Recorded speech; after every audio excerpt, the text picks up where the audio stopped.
students began to come up with some pretty good cartoons. Here is one of the better ones drawn by Russell Myers in the class of 1956.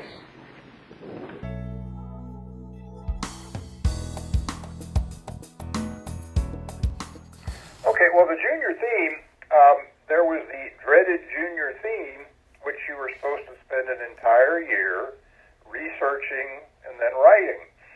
And I gamed the system there because I was a student of cartoons and comics and comic strips. I'd spent all my time and money on comic books and so forth, and I was an expert at that age. I knew more then than I did now. So I waited until the week before the theme was due, and then wrote 40 pages out of my head and made up some footnotes and put it in there. And I got an A+ and a commendation for it from the teacher, and I still have the thing. So that was the only time I can think of where I actually came out ahead of things. And I remember everyone else being very worried about it, and I was giggling to myself because I knew what I was going to do.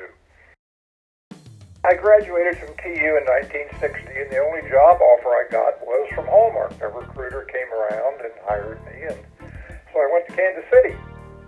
And I was the big hotshot cartoonist in high school and college, primarily because I was the only cartoonist in high school and college, for the most part. There were a few others, but I was the only serious one.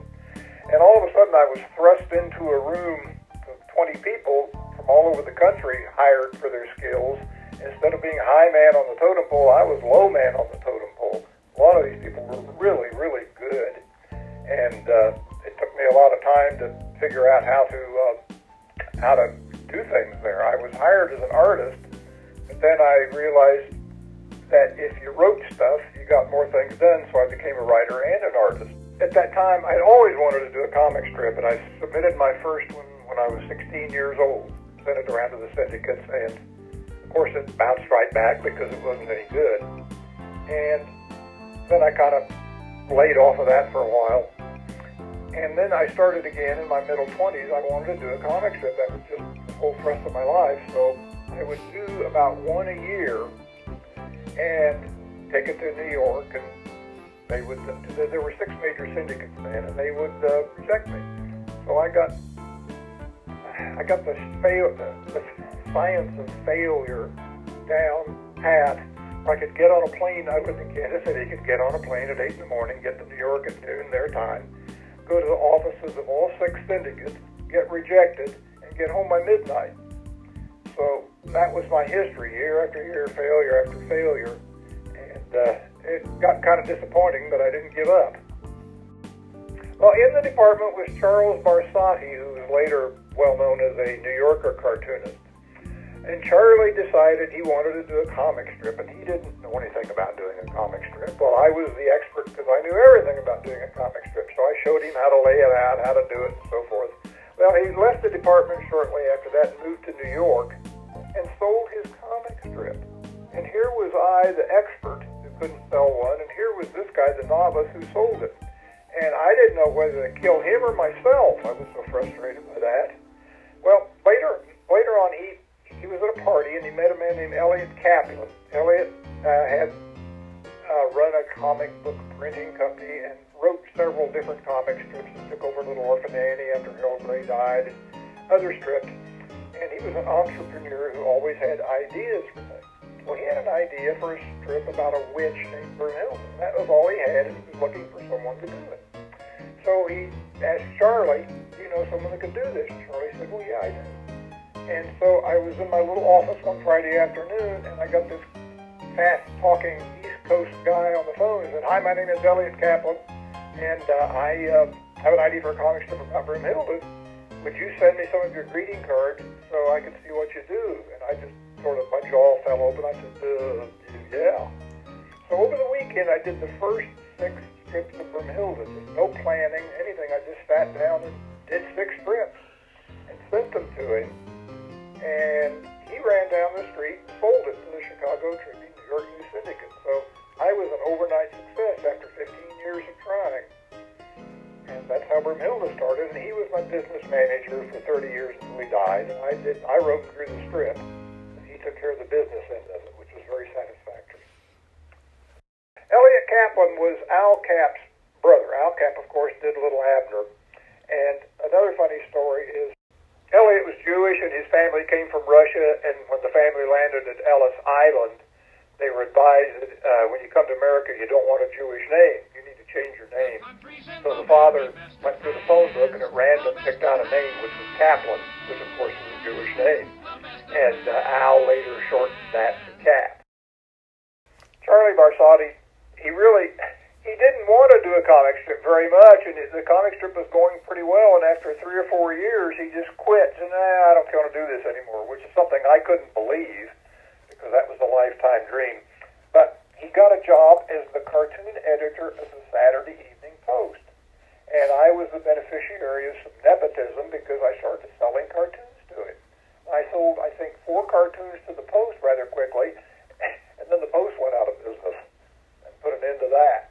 So he later on started submitting cartoons to the New Yorker magazine, in which he became a mainstay for, 40 years until he died at the age of 80.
What did I do last night?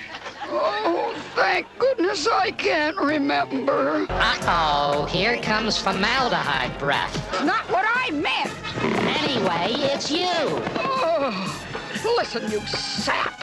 When I found you, you were the rear view mirror on a lousy garbage truck. So... Hi there. My name's Broom-Hilda. That's why I need the drink. Hey, Dreamboat, can I buy you a drink? You know, you remind me of the ocean. Because I'm wild, restless, and romantic.